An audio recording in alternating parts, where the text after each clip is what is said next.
Hello friends, welcome back to another Magic Monday. Before we begin, I just want to wish all of you a happy and healthy new year. I hope you all had a wonderful 2023 and that 2024 is even better. Also, I just want to say up front, about 75% or more of the views on my Magic Monday videos are from people who are not subscribed to the channel. So if you have been checking it out and you're a little on the fence, please feel free to subscribe. I would appreciate it. Give the video a like, all that stuff. I don't want to bore you. So today we've got a deck that I'll tell you the story as we go, but it's called Despite My Enrage, and it's with Gishath, Sun's Avatar, the 8-mana 7/6 Vigilant Trampling Hasty Dinosaur. And whenever he deals damage to a combat damage to a player, reveal that many cards from the top of your library, and then put any number of dinosaurs from among them onto the battlefield in and the rest on the bottom of your library in a random order. My dog is freaking out right now, and I have no idea why. He's making sounds I've never heard before. So I'm going to be brief to see what is going on with him. So 4.2 average mana cost, very heavy in the green, splashes of red and white, only 38 lands. Why? Well, because there's a lot of stuff that reduces the cost, but it's 41 creatures, 30 of which are dinosaurs, some instants, some sorceries, 6 artifacts, and 2 hotly planeswalkers. So let's get to it. What do we got? We got this cleric guy, woman, I don't know. This cleric who reduces dinosaur costs by 1. Similar to that, we have this guy over here. Knight of the Stampede reduces them by 2. So this is why we're a little bit light on land. We also have Circuitous Root. We got some mana rocks like Replicating Ring. Herald's Horn reduces dinosaur cost by 1. Chromatic Lantern is nice. So we got stuff to reduce the cost. Arcane Signets here. Couple of mana creatures like this Caratid and the Drover of the Mighty. And basically, if you just search, this one also makes dinosaurs cost 1 less and can give them haste, because of course it can. Commune with Dinosaurs helps us find a land, or no, it helps us find a dinosaur or land, sorry. We got a little bit of removal with Seal Away and Naturalize and Plummet. Thunderherd Migration gets us another land.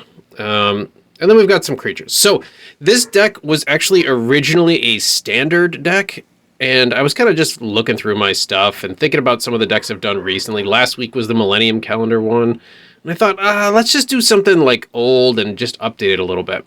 So with the new Ix set that just came out not too long ago, I decided to update this a little bit and turn it from standard into Historic Brawl. So it's a Gishath deck, so we have to put in the Firstborn of Gishath, of course. I thought about making this little guy the commander, but I decided against it. I like the white cards in here. Like Sunwing, creatures your opponents control enter the battlefield tapped. Nice. But the title, Despite My Enrage. So originally it was a standard deck back in the initial Ixalan run, and it was all Enrage-based stuff, like ranging raptors, which when they are dealt damage, the Enrage mechanic is whenever this creature is dealt damage, X happens. So in this case, search your library for a land card and put it onto the battlefield tapped. I'm sorry, my dog is freaking me out right now, just with his howling. Other Enrage cards are in here, like this guy. This is one of the new ones. Whenever it's dealt damage, other dinosaurs you control and dinosaur cards in your hand and library perpetually get +1/1. And whenever it attacks, I can pay 3, and this will deal 1 damage to each creature and planeswalker. So he can force Enrage himself and any other enragey beasts that are out there. Another newer card that's in here is Huatli, Poet of Unity. Search your library for basic land, reveal it, put it in your hand, and for 5 mana you exile her and turn her into a saga, which includes search your library for a dinosaur card, put it into your hand, and finally, dinosaurs you control gain double strike and trample until end of turn. Kind of a game ender. Savage Stomp is in here, which is a nice removal card for 1 green mana, because it's going to target a dinosaur almost inevitably. Scale Speaker Shepherd's kind of cool. It's a human druid, but it also makes dinosaur spells cost 1 less. And you get to draft a card, some of which are really cool. Like this Ancient Imperiosaur that has Convoke, and it enters the battlefield with 2 1/1 counters on it for each creature that convoked it. That's pretty neat. Thrashing Bronodon, it's a dinosaur, but it's also removal because it can destroy an artifact or enchantment if need be. That guy we already looked at. Here is a mana creature, but you can also sacrifice this Seer to return a dinosaur card from your graveyard to your hand. I put in Kahira because any dinosaurs get +1/1 in Vigilance, and that's cool. Forerunner of the Empire is a key card in this deck. When it enters the battlefield, search your library for a dinosaur, reveal it, put it in your hand, or put it on top, excuse me. Whenever a dinosaur enters the battlefield under your control, you may have Forerunner deal 1 damage to each creature. It is a great way to trigger Enrage. Let's revisit Enrage. Needletooth Raptor, it's a 2/2 for 4 mana. That's garbage, but whenever it's dealt damage, it deals 5 damage to target creature an opponent controls. Excellent. Ripjaw Raptor, when it's dealt damage, draw a card. That's awesome.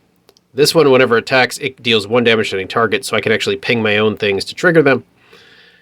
This one, whenever it's dealt damage, I gain 2 life. This one is amazing, because whenever it's dealt damage, exile target creature an opponent controls until this dinosaur leaves the battlefield. That's amazing. That's not an Enrage one. This one is, it's not great, but whenever it's dealt damage, put a 1/1 counter on it. This one, when it enters the battlefield, deals 1 damage to each other creature, so it's triggering that Enrage. I actually kind of like this one. It's expensive, but whenever it's dealt damage, put a 1/1 counter on each other creature you control. That's pretty cool. That's not an Enrage. This one is, whenever it's dealt damage, each opponent sacrifices a permanent. And it's an 8/5, so you can do this multiple times in a turn. And what's really neat about this guy here, let me just revisit. Whenever it's dealt damage, put a 1/1 counter on each other creature you control. So it basically covers the Enrage, right? So like even the 2/2 Needletooth guy, you can do it multiple times because each time you hit all of the dinosaurs, as long as this Bellowing Aegisaur is out, like the damage is immediately negated. So you can get your Needletooth Raptor up to, however high in number of counters, but it will never die because it's constantly getting those 1/1 counters on it. Pretty cool. I put in this Verdant Sun's avatar because it's a great life gain. Whenever this or another creature enters the battlefield under your control, gain life equal to its toughness. We got Zetalpa, the 4/8 flying double strike, vigilant, trampling, indestructible Pteranodon here. But let me talk briefly here about the stupidest thing in this deck, and that's Polyraptor. Whenever it's dealt damage, create a token that's a copy of Polyraptor.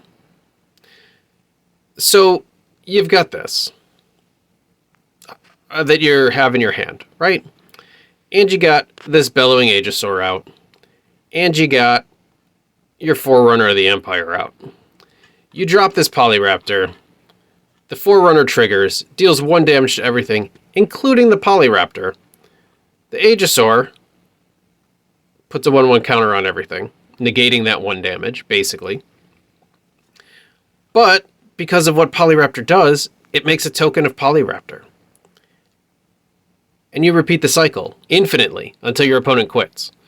So you end up with an infinitely large army of infinitely huge creatures, and you just cycle forever. It'll also totally wipe out whatever your opponent has in terms of creatures, because Forerunner is going to keep dealing 1 damage to them. It's so silly, and it's so fun. And if you have Verdant Sun's avatar out, you also just have infinite life now, too. Because why not? This is one of the newer cards I put in. The Skullspore Nexus is an 8 mana legendary artifact, but it costs X less to cast, where X is the greatest power among creatures you control, so that gets down pretty fast in this deck. Whenever 1 or more non-token creatures you control die, create a green fungus dinosaur with base power and toughness equal to the total power of those creatures.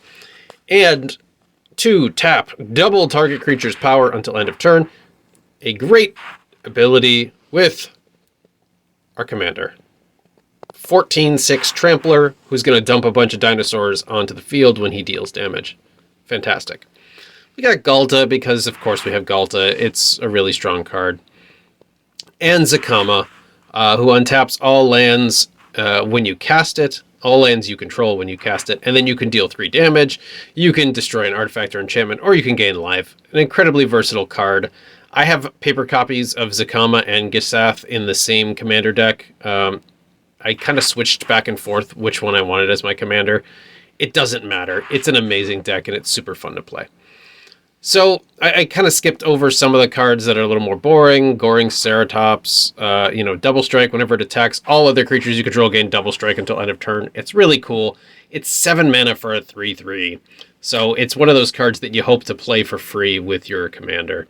And then I got a nice assortment of multicolored lands like Shimmerdrift Vale and Jetmir's Garden, which is a beautiful piece of art that I actually, I like that a lot. There are several cards in the history of Magic that the art is just like, I want a print of it. The old Teferi's Isle art, if you go way back, I mean, I used to play that card a lot, but the Teferi's Isle artwork is some of the most beautiful landscape art I have seen in the game. So if you've never seen it, go check out the Teferi's Isle artwork. But anyway, this is the deck. It's just fun. It's fun to play. It's fun to, like, Triumphant Chomp. 1 red deals damage to target creature, either 2 or the greatest power among dinosaurs you control. So for 1 mana, you could do 7 damage, because why not? As I said, it's just a fun deck to play. I enjoy it. I wanted to mix it up a bit after that Millennium Calendar deck. And yeah, that's it. Happy New Year, guys. Thank you for all the support so far on this channel. I started it basically in May, so it hasn't been a full year yet. But we're kind of getting close to the 1-year anniversary. And, I have goals for the channel this year. But we'll see if we reach them or not. I don't want to make them public goals at this point unless we get close, and then maybe you guys can help me get to that point. But yeah, like I said, if you're watching these videos and you've been enjoying them or checking them out, and you're enjoying the Karl Casey White Bat audio soundtrack that I've been putting on these videos for a while, please subscribe to the channel. Leave some comments. Let me know how you're doing. Let me know what your New Year's resolution is, if you have one. I haven't decided yet if I have one or not, but it's probably to, like, be healthy or something. Great, like, generic resolution. So anyway, thank you all so much for watching. Let's get to some games. Please be kind to yourself and each other.